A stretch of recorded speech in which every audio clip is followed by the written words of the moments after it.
Prospect House Media. And now, prepare yourself for the only weekly podcast you won't want to miss. Welcome to the Ameritocracy Show with Troy Edgar, live from our studios in Los Angeles and Washington, D.C.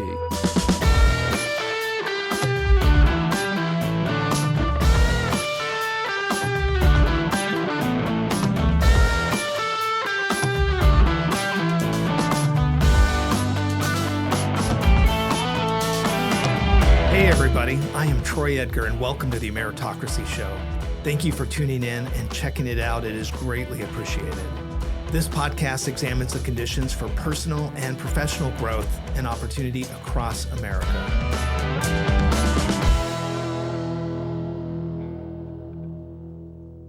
Hello, welcome to the Ameritocracy Show. Today, in our episode on Building a Nation, we're going to take a look at J.P. Morgan.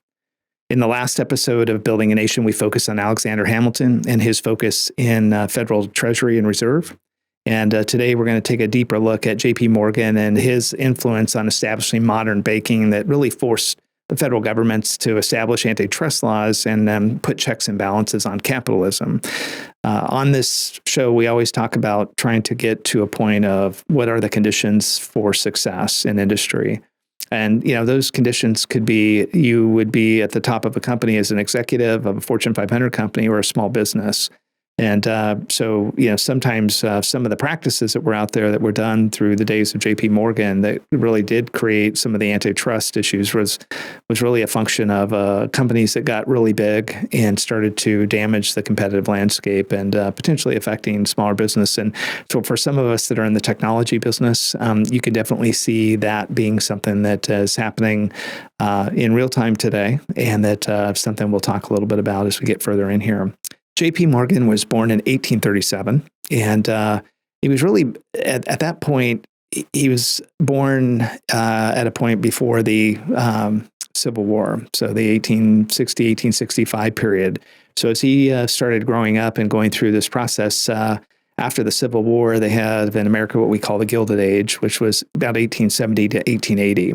And this was a time of immense economic growth. It was fueled by the Industrial Revolution. During that process, you had railroads, you had steel and oil industries just booming, and it really created it created a greater good for the public, but also created pretty vast fortunes for just select few people that we've started to talk a little bit about in Building a Nation, because I think it's important to kind of see how some of these people really were able to make a difference, but also they didn't do it for free. So you look at J.P. Morgan, Carnegie, Rockefeller, and Vanderbilt. During the Gilded Age, there was a period where Wall Street was beginning to emerge as the financial powerhouse. There was a lot of bank consolidation.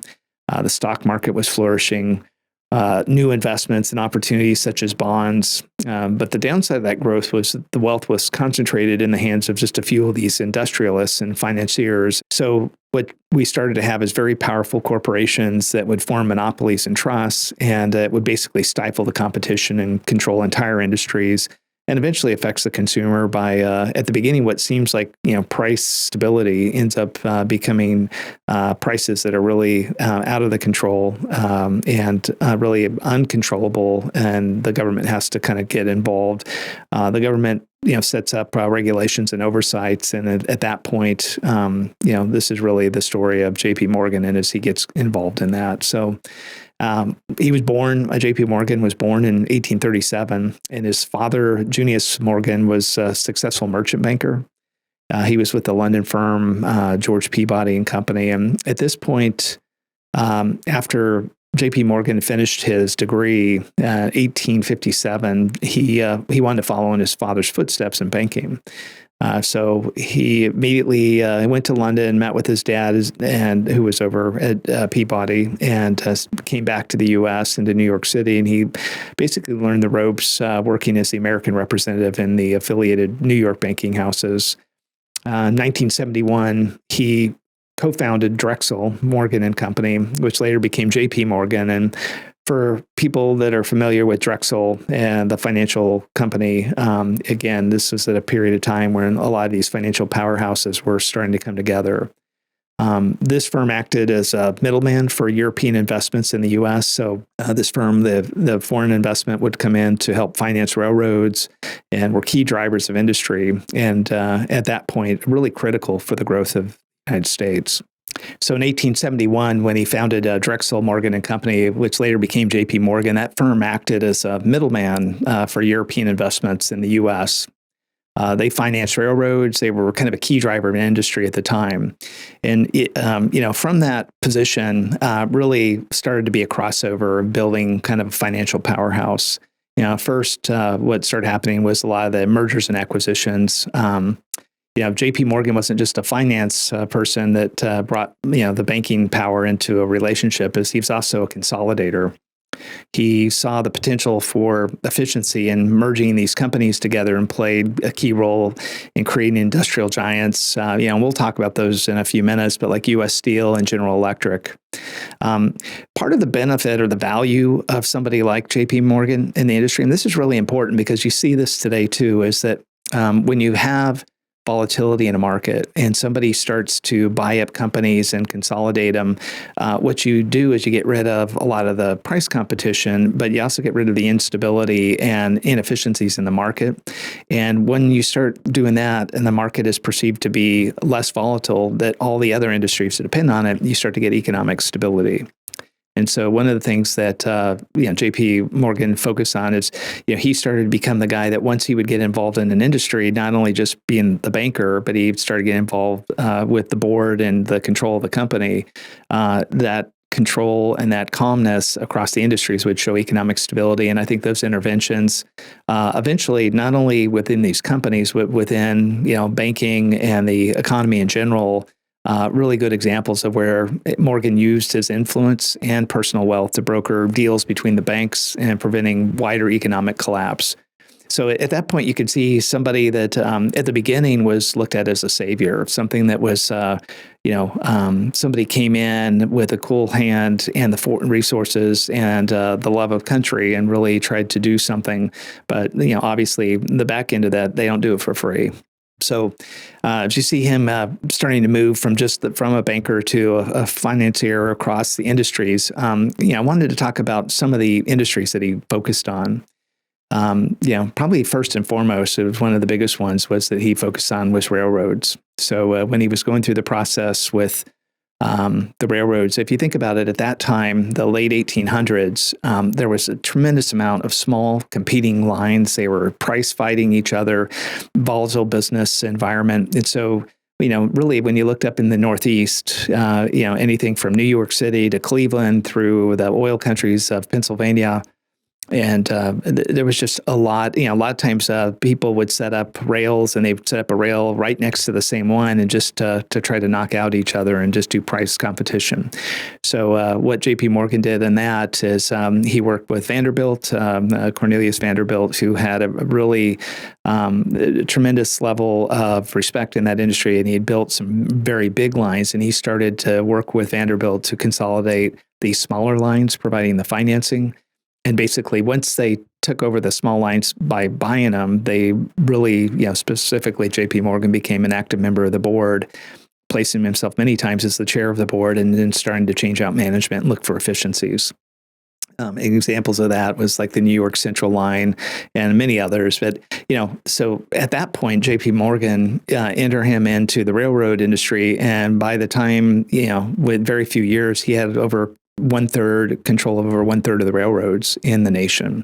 So if you can think at that point, railroads were critical for moving goods and commerce throughout the nation. So, and when I say control, that means he could control the prices that people had to pay to ship their goods everywhere, the timing and the distribution and the lines available and what they would maintain, and right down to the cars, the type of cars, something I'm sure we'll look at in one of these building a nation would be the oil industry, where railroads, down to having oil tankers where they used to ship everything in barrels and have to factor significant loss of some of the barrels as they were going across country.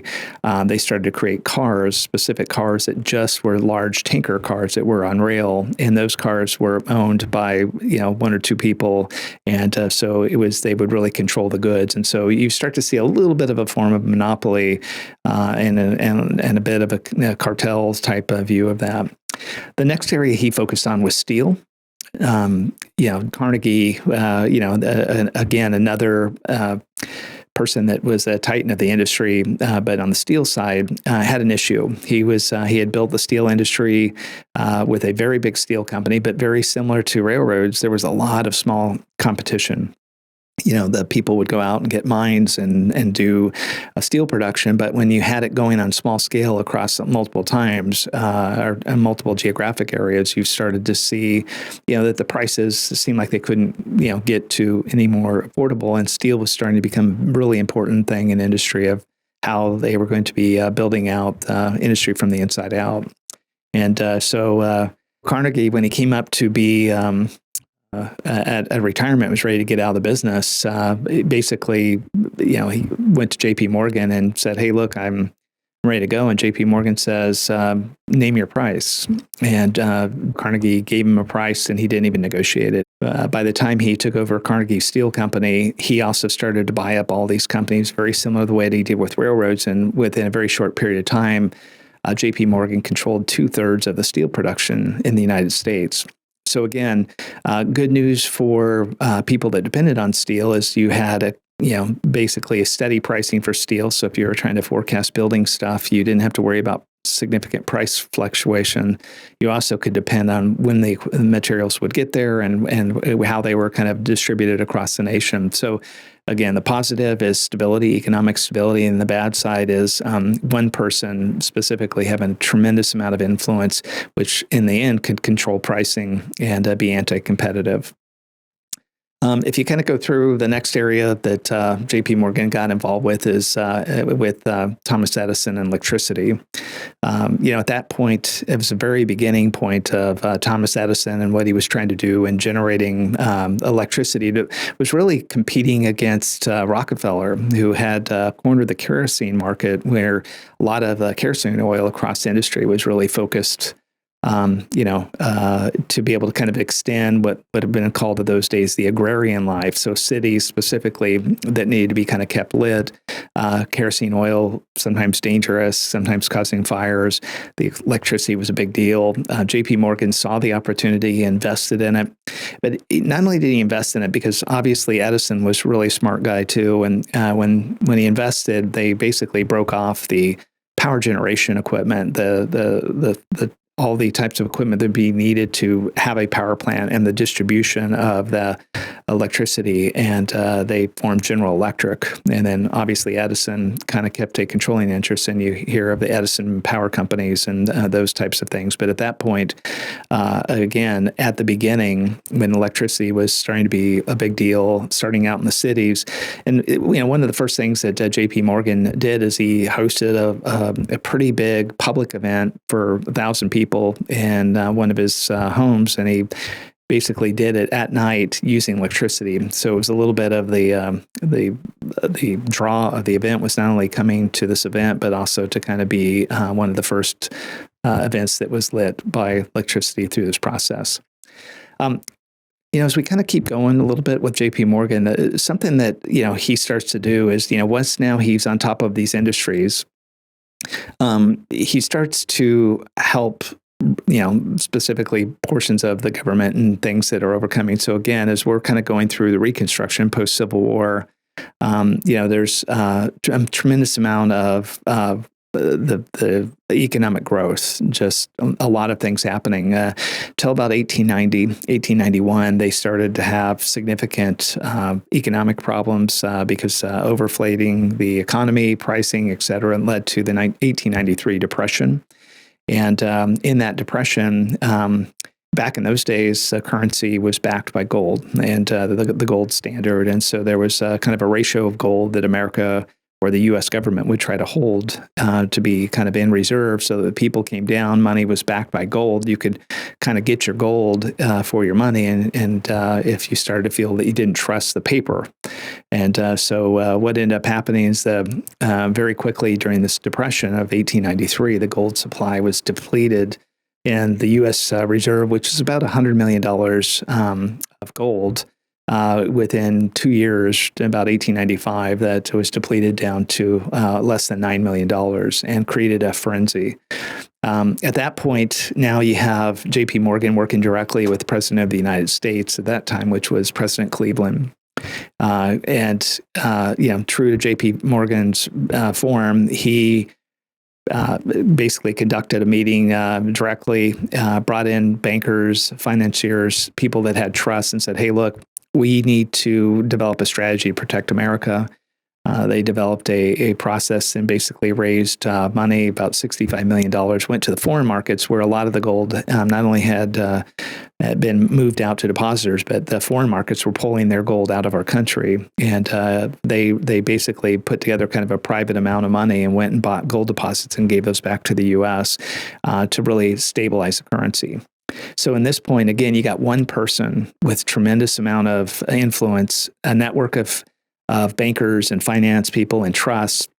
And when I say trust, I mean people like John D. Rockefeller, who had oil companies to get around the problems that they were having in different states of being able to own companies in different states. They developed trust or holding companies. And so these holding companies had very focused capitalist perspective or motivations, but they also would try to do stuff like this, which should be altruistic and kind of help the public get through things. And so here you go as another example of a little bit of a situation where, again, the leaders, these titans of industry, who eventually do become vilified over time, come in and really help stabilize, a really significant hard time during that depression and of 1893.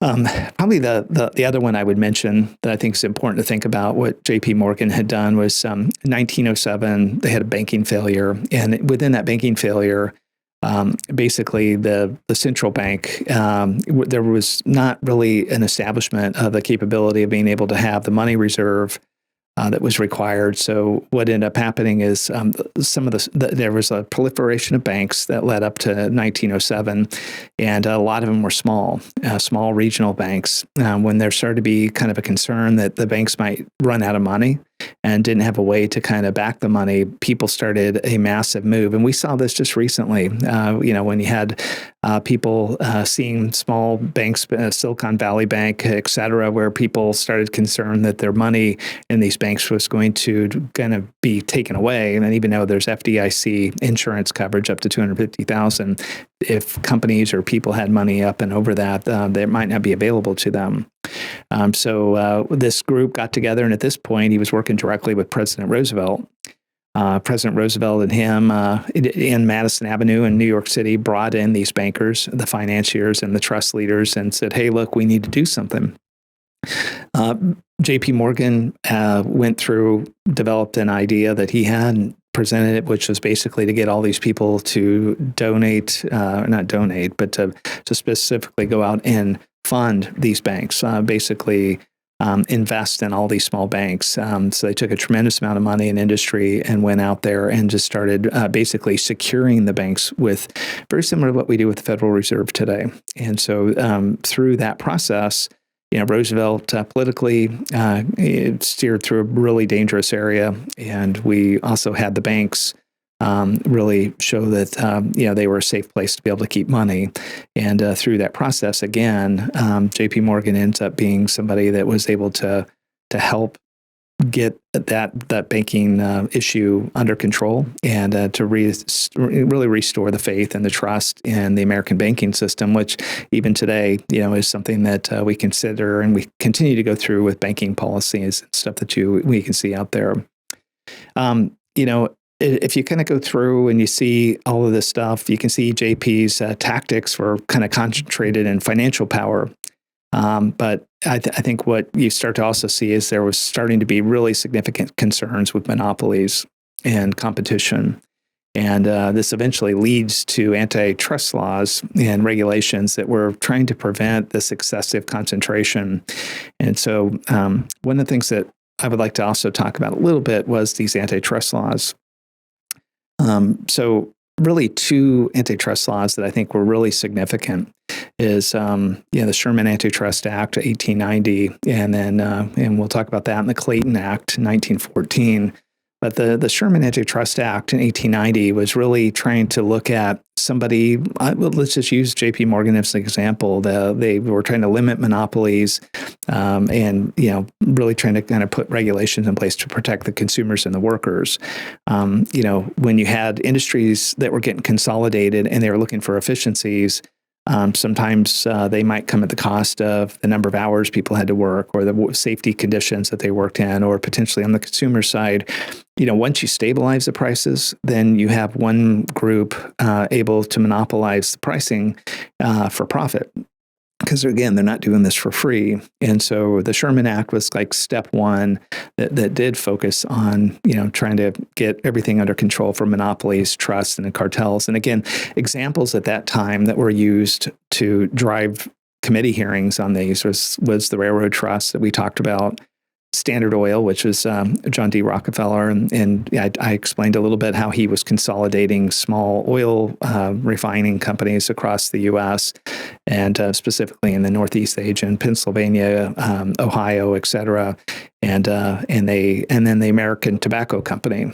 And so with those examples, that was step one. And then eventually the Clayton Act. So that, after the 1890s, so another almost 25, 30 years goes by, they basically started to see that that Antitrust Act created another crease that they needed to kind of get a hold of. Is that, what would end up happening is they were able to get the companies and kind of break up some of the monopolies. But the Pujo hearings, which they call in 1912, really focused on Morgan, on the way that he was able to kind of go through and continue to buy and consolidate companies. And so this act was meant to refine the Sherman Antitrust Act. And so it really looked at trying to kind of stop anti-competitive practices and limit monopolies and put regulations in place to protect the consumers and the workers again. But really, what was kind of interesting is this act focuses on really kind of four areas. The price discrimination, which would be, like I talked about, being able to, once you get a company in place, if you start to see that they're discriminatorily pricing, goods and services and controlling the market, not letting market forces going, there was more means of remedy that were put into this act to be able to kind of go through and make a case and be able to pursue the legal proceeding on something such as the price discrimination. The other area was exclusive dealings, and this meant when companies would be doing exclusive dealings within a certain industry. Like I use the example of John D. Rockefeller and his oil, right? So when he had the oil, he started to buy oil tankers. And so then pretty soon he started investing in railroads. And then because he was the person having these exclusive deals, he could actually charge surcharges on his competition's oil through the railroads. So he was making money when his competition's making money. So these exclusive deals were pretty unique and again, really putting a pretty significant challenge on industries. Next was the mergers and acquisitions. Again, just it was more regulations on how mergers and acquisitions would happen. And a lot of times you see, even today, when you hear companies getting bought, we talked in one of our episodes with Cara Bilkis with Microsoft and looking at Activision, Blizzard, when they start to combine companies, and that was an entertainment between a gaming company and a company, Microsoft, that's computer software company and a lot of different other things also, but also has a gaming industry connection. They want to just make sure that the mergers and acquisitions are, really looked at from a public perspective and looking at the consumer. I think lastly, probably the board of directors initiatives that was part of the Clayton Act was what I think was something that was very helpful. Is back in that day, the board of directors, and J.P. Morgan was pretty guilty of this. He would get on the board of companies. He'd buy them. He'd get on the board and be the chair. Then he'd buy another one or competition, and he'd get on that board. So pretty soon you've got board directors that are on two different companies, and before they get together, they collude through a process because they know they're going to come together. So what this regulation is to try to limit the number of board of directors that can be serving kind of in the same industry or in a competitive sense, and again, just to kind of put that increased oversight on what was going on. So through those antitrust activities, and the kind of oversight of the financial systems, that trend continued, even through today. So, when you look at institutions like the Federal Reserve System, the establishment partly as a response to J.P. Morgan's influence, and he played kind of a key role in regulating the banks. You also see kind of a key role in the Department of Justice and the Federal Trade Commission, or FTC, who are really coordinated now as the primary enforcers of antitrust laws. So, again, just to make a connection to some of our previous episodes, we had an interview previously with U.S. Representative Lou Correa, and Lou Correa is a minority member in Congress, Democrat, that actually serves in the antitrust portion of the judiciary committees, and is really at the forefront of, even today, what's going on with antitrust laws. And this kind of gives you an idea of kind of what the significance of his role is, and also kind of how it kind of came about. The relevance today, if you look at this, is that it's very similar to what we're seeing today in the tech industry.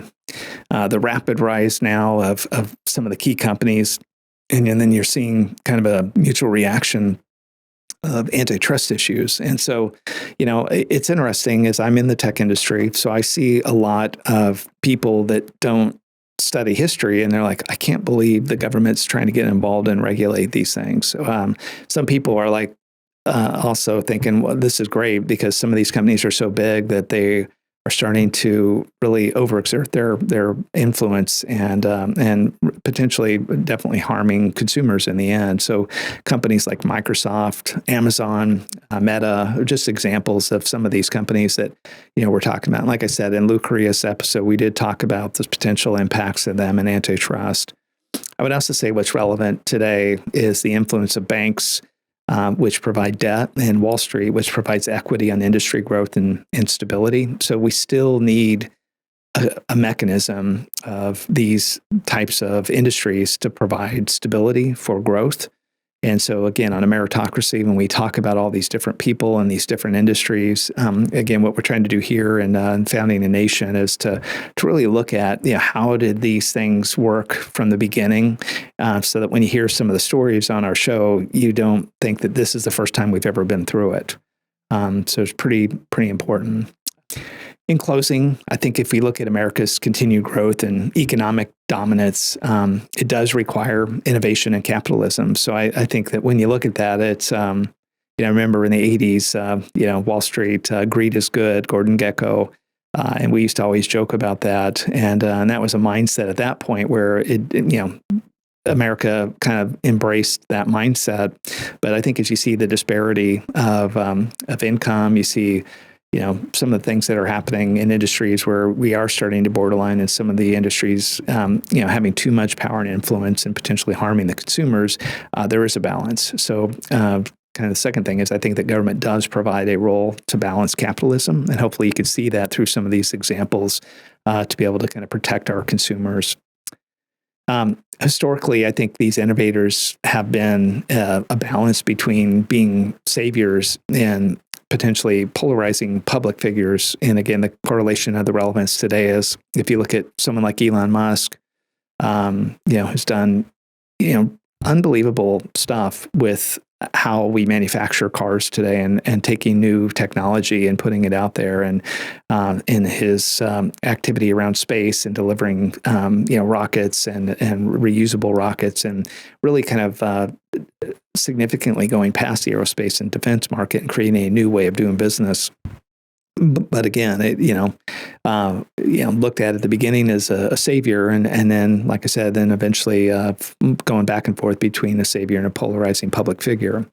You see that with Bill Gates, you see it with Jeff Bezos, you see it with Mark Zuckerberg, all these folks that are out there. But Anyway, I hope that you enjoyed today's view of building a nation and the episode on J.P. Morgan. I would encourage anybody that's interested in J.P. Morgan's story and the book by Ron Chernow called The House of Morgan, or at least the first part of it. And I would say that what's probably interesting, maybe something I'll pursue on another one of these Building the Nations, is that what you'll see is J.P. Morgan's son. When J.P. Morgan died in 1913, his son took over and kind of went through a process. And what you see in some of these really closely held family businesses, that lasts about 2 or 3 generations and then really starts to have issues.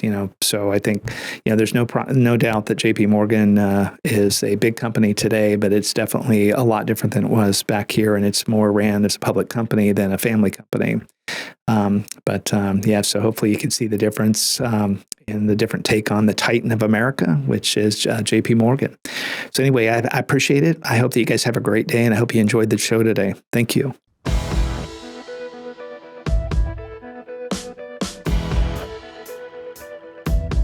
Thanks again for joining me today on the Ameritocracy Show. Be sure to follow me on social media and our website at troyedgar.com, where you can get more information and sign up for my weekly email. I hope you have a great week.